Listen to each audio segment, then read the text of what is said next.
Jayashree Liberty Hospitals, on the occasion of 11th anniversary, free OP consultation and 20% discount in OP. Contact. నమస్తే, నేను Keshav. Welcome to Suman TV. భారతదేశం నిర్వహించిన operation Sindoor దెబ్బకి పాకిస్తాన్ వణికిపోతుంది. మరోవైపు ఎటు పోరని స్థితిలో బార్డర్లో గుళ్ల వర్షం కురిపిస్తుంది. సరిహద్దుల్లో డైరెక్ట్గా పాక్ ఆర్మీ గత సాయంత్రం నుంచి విస్తృతంగా తుపాకీల ఫైరింగ్ చేస్తుంది. అలానే మోర్టార్లతో దాడులకు పాల్పడుతుంది. దీన్ని భారత సైన్యం గట్టిగా తిప్పికొడుతుంది. కానీ సాంఘికమైనటువంటి ప్రదేశం, ముఖ్యంగా గ్రామీణ ప్రాంతాలపైన టార్గెట్ చేసినట్టుగా సమాచారం వస్తుంది. దాదాపుగా 13 మంది వరకు చనిపోయారనేటువంటిది ఈ సమాచారం తాలూకు సారాంశం. అసలు విశ్లేషిద్దాం ఏం జరుగుతుంది. ముఖ్యంగా అంతర్జాతీయ సరిహద్దు, కాశ్మీర్లో ఉన్నటువంటి అంతర్జాతీయ సరిహద్దు, మరోవైపు ఎల్ఓసి, ఈ రెండు చోట్ల ఫైరింగ్ పెద్ద ఎత్తున జరుగుతున్నట్టుగా సమాచారం. ఒకసారి విశ్లేషిద్దాం. మనతో పాటు అనలిస్ట్ చంద్ర శ్రీనివాస్ గారు.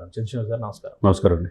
కాశ్మీర్లో సిచ్యుయేషన్ చాలా క్రిటికల్గా ఉంది, ముఖ్యంగా బార్డర్ ఏరియాస్లో.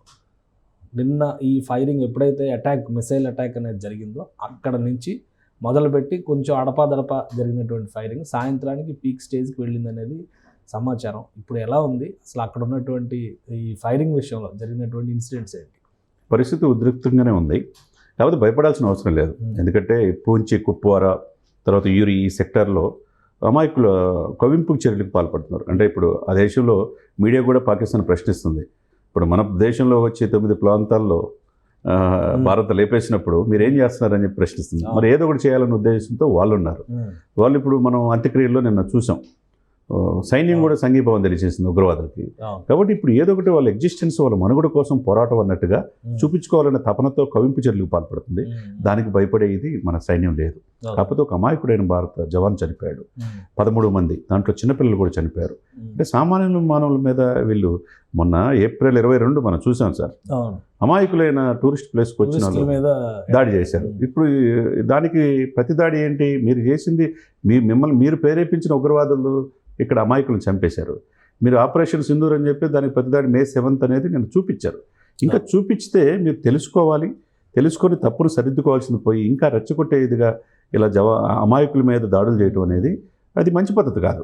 ఎందుకంటే భారత సైన్యం కూడా స్ట్రాంగ్ రిటాలియేషన్ ఇస్తుంది, ఆ క్లారిటీ ఇచ్చారు. అటువైపు నష్టాల గురించి సమాచారం రావట్లేదు. ఇక్కడ ఏకంగా ప్రాణ నష్టం జరుగుతుంది. వాళ్ళు చేస్తున్నటువంటి ఫైరింగ్కి మన వాళ్ళు తీసుకున్నటువంటి డిఫెన్స్ మెకానిజంకి ఏంటి డిఫరెన్స్? ఒకటే సార్, మనం మొదటగా కవ్వింపు చర్యలు ఎప్పుడు పాల్పడాల. పాకిస్తాన్ వచ్చి మన భూభాగంలో మన ప్రాంతాల పహల్గాం దాడి చేసేది తప్పితే దానికి సింధు నది జలాలు ఒప్పందం రద్దు చేసుకోవటం కావచ్చు, ద్వైపాక్షిక సంబంధాల విషయంలో కావచ్చు, ఈ రోజున పాకిస్తాన్లో కనీసం బ్యాంకులో కానీ ఏటీఎంలో కూడా డబ్బులు లేని పరిస్థితిలో, షేర్ మార్కెట్ కూడా దారుణమైన పతనం పొందే పరిస్థితిలో ఉందంటే ఆకలి. ఇప్పుడు సోమాలియా లాంటి దేశాల్లో మనం ఆకలి చావులు అంటారు. సేమ్ పాకిస్తాన్కి ఇలానే కంటిన్యూ చేసుకుంటే వాళ్ళకి అదే పరిస్థితి వస్తుంది. వాళ్ళు స్వయంకృతాపరాధమే. ఇప్పుడు మనం ఏంటి, ఎప్పుడు కూడా శాంతి కామక దేశం అని చెప్పి ఉంటాం. వాళ్ళు ఫస్ట్ దాడి చేశారు కాబట్టి మనం ఆపరేషన్ సింధూర్ అని స్టార్ట్ చేసి, అది కూడా ఏంటి, సైన్యాన్ని కానీ జనావాస ప్రాంతాల మీద కానీ ఎవరు ఒక్కరికి కూడా దెబ్బ తగలకుండా ఉగ్రవాదులనే లేపేశారు. అది 80 మంది 100 మంది అనేది ఈ రోజు రేపు తెలిసింది. కాబట్టి మీరు అమాయకుల్ని దాడి చేయడం ఎంతకు సమంజసం? అది యూరి సెక్టర్ కావచ్చు, తర్వాత పూంచి, రాజౌరి అండ్ కుప్వారా, ఇవన్నీ సరిహద్దు ప్రాంతాల్లో 13 మందిలో చిన్నపిల్లలు చనిపోయారు. ఇది ప్రపంచం అంతా చూస్తుంది. వాళ్ళు ఏదో చేసి సాధించారని అనుకుంటున్నారు, కానీ ఇది చేయడం వల్ల దానికి ప్రతిస్పందన అనేది భారత్ చూపిస్తుంది. అది ఎలా ఉండొచ్చు? ఇప్పుడు అందరూ కూడా సింధూర్ సక్సెస్ అయిన తర్వాత ఒక దెబ్బకు భయపడుతుంది పాకిస్తాన్ అనుకున్నారు, కానీ సరిహద్దుల్లో మాత్రం అదే గుళ్ళ వర్షం కురుస్తున్నటువంటి పరిస్థితి ఉంది. సో ఆపరేషన్ సింధూర్ పార్ట్ 2 ఏమైనా ఉంటుందా? అది కోరుకుంటున్నారు కూడా ప్రజలు చాలా క్లారిటీగా ఉన్నారు. నిన్న కూడా ఆపరేషన్ అభ్యాసం అని చెప్పేసి మాక్ డ్రిల్లో కూడా పాల్గొన్నారు. ఎక్కడ సమస్యాత్మక ప్రాంతాలు ఎలా ఉండాలో కూడా ప్రజలకు అవేర్నెస్ సైన్యం తెలియజేసింది. కాబట్టి సైన్యం విషయంలో ప్రజలకు ఎటువంటి టోకా లేదు. అది ప్రతిపక్షాలు కాదు, అధికార పక్షం కావచ్చు, చాలా క్లారిటీగా వాళ్ళు ఎప్పుడు ఏ నిర్ణయం తీసుకోవాలో వాళ్ళకి తెలుసు అనేది ప్రజలకు తెలుసుకున్నారు. కాబట్టి సరిహద్దు ప్రాంతాల్లో మనం చూసుకుంటే గుజరాత్ కావచ్చు, పంజాబ్ కావచ్చు, కాశ్మీర్ కావచ్చు, ఈ పూంచ్ సెక్టార్లు ఏదైతే సరిహద్దు ఉన్నాయో, పిఓకే ఆక్రమిత కాశ్మీర్ కావచ్చు, ఎప్పుడైతే ఈ పిఓకే ఆక్రమిత కాశ్మీర్ కూడా ఎప్పుడైతే మీరు నిన్న కూడా చేసినారు, దాన్ని డెఫినెట్గా మనం this is the right time. అది కూడా స్వాధీనం చేసుకోగలిగితే కనుక మనకి ఇక తిరుగుండదు ఆ భూభాగం మీద. లేకపోతే అది పూచిగా చూపించి చైనా ఒకవైపు, పాకిస్తాన్ ఒకవైపు చొరబాటుదారులని మన దేశంలో పంపించి అశాంతిని కలిగిస్తున్నాయి. ఈ అశాంతి వల్ల 1971 నుంచి చూసుకుంటే లాస్ట్ 10 yearsలో కూడా వాళ్ళు చేసిన దాడులు చూసుకుంటే అనేక సార్లు ఓడిపోయిన బుద్ధి రాకుండా దాంట్లో అమాయకులైన ప్రజలు ఇప్పుడు 13 మంది చనిపోయారు సార్.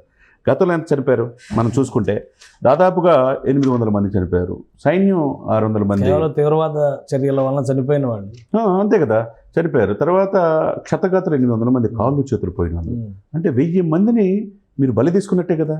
1000 మందిని భారతీయ పౌరులను బలి తీసుకునే హక్కు మీకు ఎక్కడ ఉంటుంది?